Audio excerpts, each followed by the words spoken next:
you. Thank you.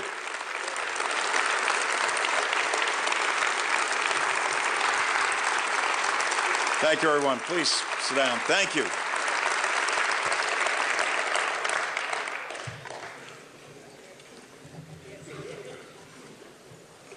It is with extraordinary pride and humility and almost believing a lot of the things that were said that I proudly accept your nomination to be the standard bearer for the Democratic Party in the 1st Congressional District as their representative to the United States House of Representatives.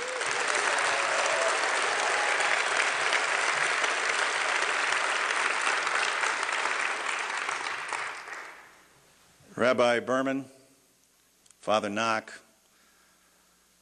two of the most significant spiritual leaders in my life. Isn't Rabbi Berman and her eloquence, doesn't it touch your heart when you hear her speak?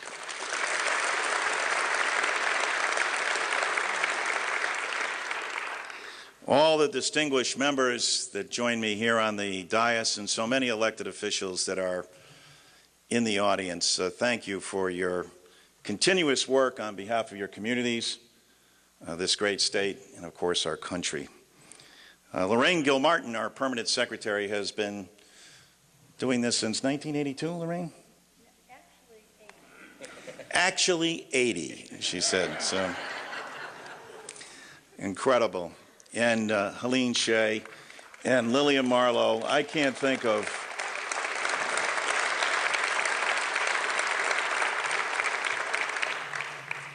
Before I continue with our thank yous, I would like to have everybody pause for a moment of silence for the men and women who serve our military so valiantly and are doing an extraordinary job for us in Iraq, in Afghanistan, and around this globe. So if you will, please join with me in grateful thanks for their tremendous sacrifice on behalf of our great nation.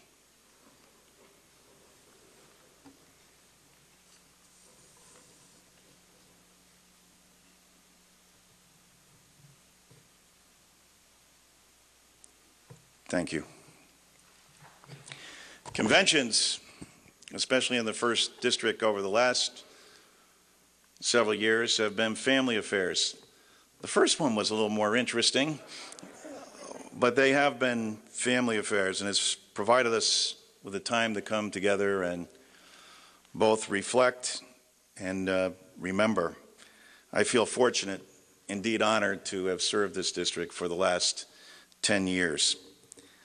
And in Rabbi Berman's remarks, she talked about remembering people like Governor Bill O'Neill and Tony Savino and Ella Cromwell and Ray Donovan. I just came from Glastonbury, where people stood in line, I know I did, for over an hour and a half to pay their final respects to Charlie Monaco, another great Democrat. But I'd also like to acknowledge the passing of another great leader for our state, a great citizen as well, and Governor Tom Meskel, who also passed away during these last 2 years.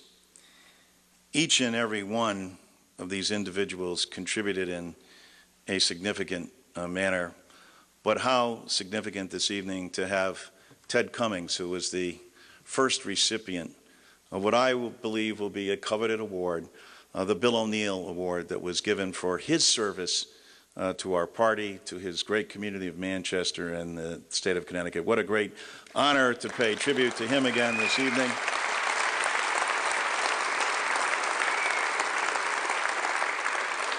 Joe Klett, who has had such a difficult task winning all of those campaigns for Billy Seattle. Now there's a real underdog for you, huh? I am so proud that Billy Seattle still serves the great state of Connecticut in the capacity of ambassador from the 1st Congressional District. And that Joe Klett gave such great service to the community of Newington, and is glad to see that we start a new tradition here this evening where we recognize individuals who have given so much to this district. Any of you who have flown on U.S. Air recently, or as we like to say, U.S. Scare, then if you happen to read their latest magazine article, it features our own Trudy Merrill from Hartford. It really is a tribute to the city of Hartford and to Trudy Merrill for her outstanding service. And Julie Tastian. What an unbelievable Secretary of State.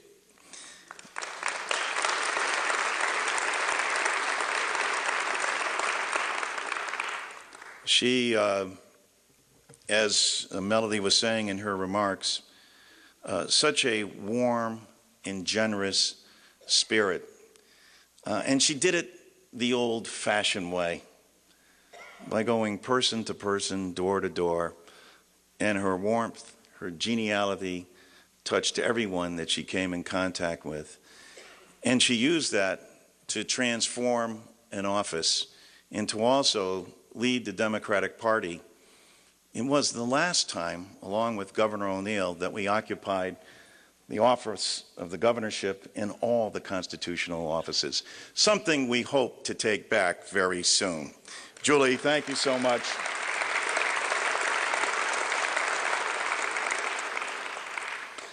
And also, Gene Seattle, what a great job, what a beautiful voice.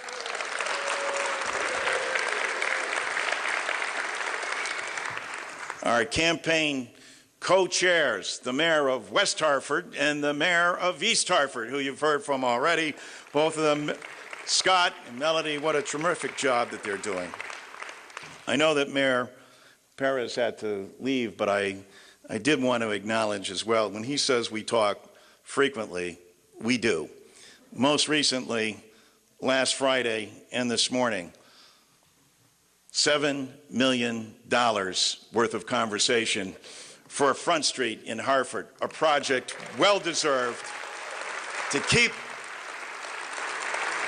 our great state and city moving forward. As I said, this is gotten to be a family conversation, and I'm very proud that my family's here with me this evening. My mother's not here. I think she might have had too much to eat yesterday when we took her out. But I said the other night, my mother was attending a function that we had, and I said, I owe everything in life to my two parents, who gave so much of themselves on behalf of their children. Part of what is commonly and regularly referred to as the greatest generation. And indeed, they are. In East Hartford, we lost a very special person the other day as well, and he was like a second father to our family, and Ray Donovan. And I know that all of East Hartford and South Windsor and anyone who came in contact with Ray Donovan, I know if my mother would want me to mention this tonight, what an important part and role he played, not only in politics, but in all of our lives, of my family members. We will deeply miss him, and our prayers and thoughts go out to Louise and the entire family. I also owe an awful lot to the people on this stage, not only the elected officials and all those dignitaries assembled here, but to my family. And my wife always gives me that look, like, don't get carried away here, but she deserves the credit. When you're gone as much as I am, it's an incredible, tough job. It's tough enough to be a parent today. It's even tougher, I think, on elected officials, but even more so on their spouses. The demands that are placed upon them on a regular basis are extraordinary. And yet, I'm very proud to see what a tremendous job that Leslie has done with our children. And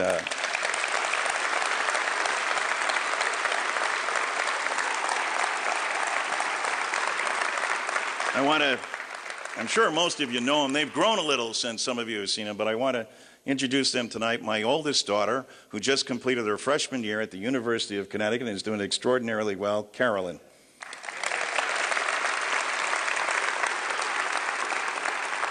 Our middle daughter, who tells us she suffers from middle child complex, but is currently a princess warrior on the East Catholic lacrosse team, Laura.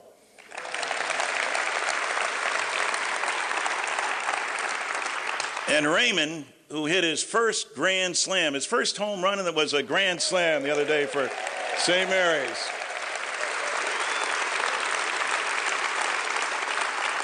Now, if he could hit a grand slam in science and math, we'll be all set. But I'm thankful for them, and I'm most thankful for the love they provide their mother. And happy Mother's Day to everybody as well, holiday that we observed yesterday. I also want to thank our nominators. What a great job. Kenny, wouldn't you like to package that voice? He's like the voice of God. I'm Ken Green from Hartford, Connecticut. You know, sounds like God to me, you know. It's pretty good. Just hope you don't hear him late at night, you know, or anything like that, you know. Steve, what a great job he's doing in Windsor Locks, and Sherry, what a rising star for West Hartford, who is just doing a terrific job, and of course, what our family affectionately calls Big Adam. He does kind of look like he should be working for the Secret Service, doesn't he? And indeed, people often did, as he pointed out, mistake him as my bodyguard. Say, you got a bodyguard? The girls, he didn't say this, but they used to love to have him. When he was driving their car like that, they'd be like, yeah, he's with us. Yeah, yeah.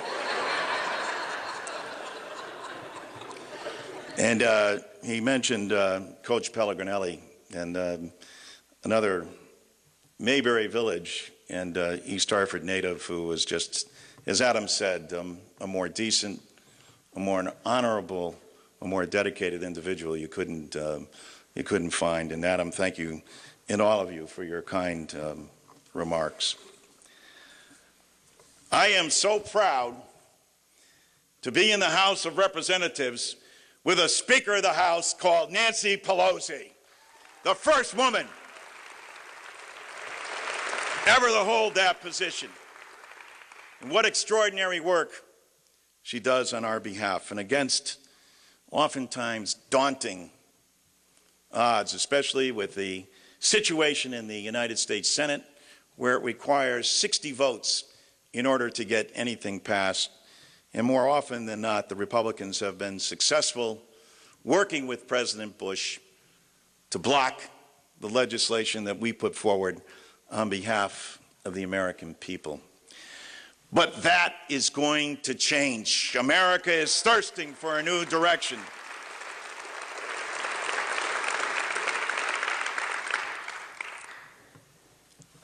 What a great tribute we owe to United States Senator Dodd. Chris Dodd did such a spectacular job in running for President of the United States.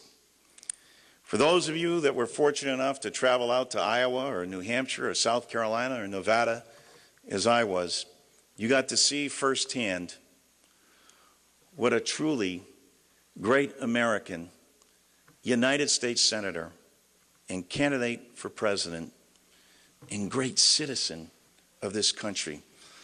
I was so proud to be with him, so proud that he was from Connecticut. He made arguments about our Constitution in a manner that was almost cathedral-like, in that you could hear a pin drop in Iowa as he stood up and defended our Constitution. It was a great history lesson. And to have him and Jackie and their kids campaign the way they did. In Senator Dodd's final speech in Iowa, as Chris Dodd can only do, he turned first to thank people from Iowa, to thank the school teachers and the principals who took care of his children, to thank the citizens. Here's a guy who had suffered the first loss ever in his political career, and he turned around and thanked the people of Iowa. It speaks volumes to the kind of person that Chris Dodd is. And with his next sentence, he said, "And I am bound and determined to make sure that we elect a Democrat the next president of the United States, and that still is our mission as Democrats.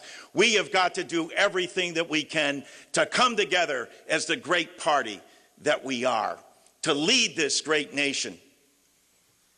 I have nothing but the utmost of respect for Senator Clinton and for former President Clinton as well. Hillary Clinton deserves all of our respect, and she deserves all the room she needs to make a decision. And I believe that we will come together as a party, and as Bill Clinton once articulated so well, build that bridge to the 21st century. That bridge is Barack Obama, and we're going to get behind the President of the United States and make sure that we're going to be able to bring about the kind of change and the new direction that this nation needs. Now, I said these are family affairs, and they are. And there's no question about the fact that in Connecticut and all across this nation, there are deep and abiding concerns about the direction that this nation needs to take. There are deep and abiding concerns about our candidates. There is enormous love and respect for Hillary Clinton. There is enormous enthusiasm for Barack Obama. We're attracting people to this party that we never have before. We're reaching out. We're changing the landscape of this country and bringing Democrats together. But not only Democrats, because the nation has to heal. The nation has to come together. I was in London with Leslie immediately after the Iowa primaries. And I was there with members of Parliament. And all they could talk about is what happened in Iowa and what just transpired in New Hampshire. And they kept on using one term: possible. Is it possible, they said, that Barack Obama could be elected president of the United States? Is it possible that he could beat Hillary Clinton? Is it possible that you could elect a woman president of the United States? What a party where we had the possibility of electing the first Hispanic, the first woman, or the first black president of the United States. Only in this great party of ours can we do it, and only in our country could this transpire. And when they talk about possibility, I said to the MP, I said, why do you keep using the term possible and possibility? He said, because that's what we love about America. What we love about America is that you represent possibility. And can you imagine people waking up all around the world and seeing that in these United States of America that we've elected Barack Obama, President of the United States? This nation needs the kind of election that we're facing. We, as Democrats, need to be engaged in this election. If the primaries are any indication, we are more engaged than ever. But we cannot for a moment take for granted the great power that the Republicans have, nor the candidacy of John McCain, a true American hero. We cannot let what divides us currently in a race for presidency allow for the ascendancy of John McCain, because that would be just more of the same. Rise up, Democrats. We have to come together. Rise up, Democrats. Take this message forward. There is a global convergence that's taking place. A convergence around the global war on terror, global warming and climate change, and global economic issues that are centered around trade as well. In these global crises, we are presented with great opportunity. We know what's coming from the Republicans. They've done a very good job about appealing to everybody's fears. And you will hear more about fear. But it is our party and our tradition, starting with a president that said we have nothing to fear but fear itself, and coming together as Democrats to forge a new deal for people, and understanding our role and responsibility, the traditional role of this party to bring confidence and hope to the American people, and inspiration, because that's what the country desires, to once again take on a position in the world where our standing is acknowledged as the preeminent economic, social, cultural, and military leader of the world. It's the Democratic Party that leads the way when we seek to do that. This convergence, this crisis, is going to call and prevail upon every American citizen to act, and especially us as Democrats. Roosevelt said of another generation facing a daunting challenge of a depression and a Second World War, that they had a rendezvous with destiny. I submit that we have a rendezvous with reality. What is that reality? The reality is that we have got to end this war in Iraq and bring our troops home with the dignity that they have served this nation with. They have done their job. They have served with honor and distinction. We need to bring them home. We need to focus our attention on the guys who took down the towers and go into Afghanistan and take the banner of this country and reclaim it in a tradition of this great Democratic Party. We are the party under Woodrow Wilson and Franklin Delano Roosevelt that conceived of the idea of the League of Nations and the United Nations, and even with all of its warts and blemishes, still remains the great answer and hope for a world. We also are responsible for the Marshall Plan and responsible for the New Frontier and the Great Society, programs that spoke to the core of American values, We will never back down from the Republicans on values, because we are the party of the people. We should respect the labor. Labor deserves all the credit in the world for carrying that fight forward.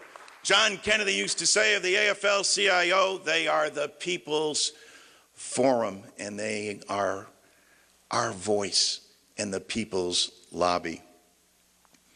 This crisis that we're involved in, that you hear daily, is focused on 3 areas domestically that the next president has to address. This new reality that we face is that we have got to provide health care for all of our citizens. There is no other way around it.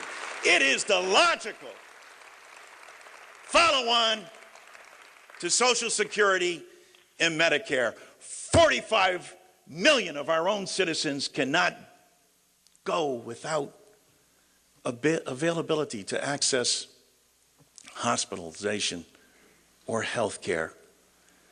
We're a greater country than that. And we will do that as Democrats. Education. Education is something that will need to be facilitated throughout our lifetimes. Those of you who are currently sending kids to college, I gave a commencement speech at the University of Connecticut yesterday. I talked to one of the students afterwards who's accumulated more than $100,000 in debt, but is going into the teaching profession. Think about how backwards we have it in this country, and why the new reality requires a new deal for the American public. A new deal that will provide them with health care and universal education, including the opportunity for any American to go to our community colleges at night or on the weekends and get the kind of training that they need in a knowledge-based society to get the kind of jobs that we desire. And where does it all start and end? It all starts with economic opportunity. Democrats have long stood for the idea that the best program to help out its citizens is a job. And how do we provide for that job? We do it by investing in this country. No more outsourcing of jobs abroad. No more providing corporations with tax cuts so they can send jobs overseas. But bringing those jobs back home. How? How did Roosevelt do it in the midst of a Great Depression? We invested in our own people. We put our people back to work. We rebuilt factories. We're a great nation. We're a great state that leads the country in manufacturing, but we can do better. We need our government to make the kind of investments that other nations are making so that we once again can lead the world, but more importantly, so that the citizens we are sworn to serve can look across the dinner table at their spouses and their children and know that they have the dignity that only a job can provide them. To know that they'll be able to look at their sons and daughters and know that they're able to provide for them, because that's what a great nation does for its people. It believes in them. It invests in them. The American people, because of the way that we came together as a nation, and the Democratic Party, because we are indeed the party of the people,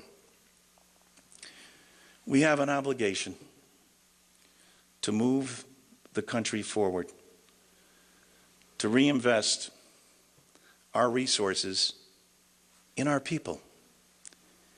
It really is that simple. And when we do so, the circular flow of goods and services provides us with the resources and the capability to do anything that the American nation put its mind to. We're a great nation. Our best days are ahead of us. This is a crisis. There are these forces, global forces, that have tremendous impact on both our foreign policy and our domestic policy. But most importantly, they have an impact on us as individuals.